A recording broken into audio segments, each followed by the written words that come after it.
திருச்சியில் அடுக்குமாடி குடியிருப்புக்கு மாநகராட்சி அதிகாரிகள் சீல் வைப்பதற்கு குடியிருப்பு வாசிகள் கடும் எதிர்ப்பு தெரிவித்துள்ளனர்.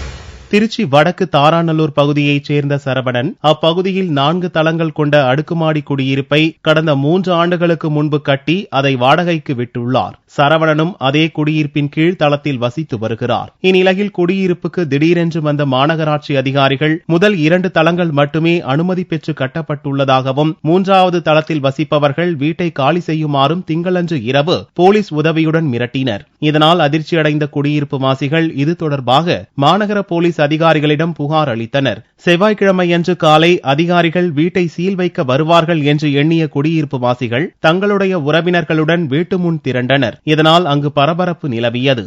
இந்த 3 வருட காலமா நிம்மதியா எந்த பிரச்சனை இல்லாம இருந்துகிட்டு இருக்கோம். திடீர்னு எங்களை வீட்டை காலி பண்ணுன்னு சொன்னாங்க. என்னங்க வீட்டை காலி பண்ண சொல்றீங்களே, இப்ப நாங்க எங்க போறது, எதுக்காக உங்க வீட்டுக்கு குடி வந்தோம், 2 மாசம் 1 மாசத்துல காலி பண்ணிட்டு ஓடிட முடியுமா, என்ன காரணம் அப்படின்னு. இல்ல இந்த அதிகாரிகள் ஏதோ வீட்டை இடிக்கணும், அதை செய்யணும், இதை செய்யணும், ஏதோ இது பண்றாங்க, அதனால இப்போதைக்கு காலி பண்ணுங்கன்னு சொன்னாங்க. நாங்க இப்போதைக்கு காலி பண்ண முடியாதுங்க அப்படின்னு சொல்லணும்.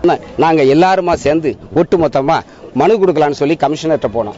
கமிஷனர்கிட்ட மனு கொடுக்கணும் போக சொல்லி எல்லாரும் சேர்ந்து போனோம். ஆனா போற நேரத்தில் எங்க மீது பொய் வழக்க போடுறாங்க. நீங்க சாலை மறியல் பண்றாங்க, அதை செய்யறாங்க, இது செய்யறாங்க, இன்னும் ரவுடிசம் பண்ற மாதிரி எங்களை தாக்குறாங்க. எங்க குழந்தைங்க, நாங்க எங்க மனைவி மக்களோட 3 மணி நேரம் உட்கார வச்சுட்டாங்க.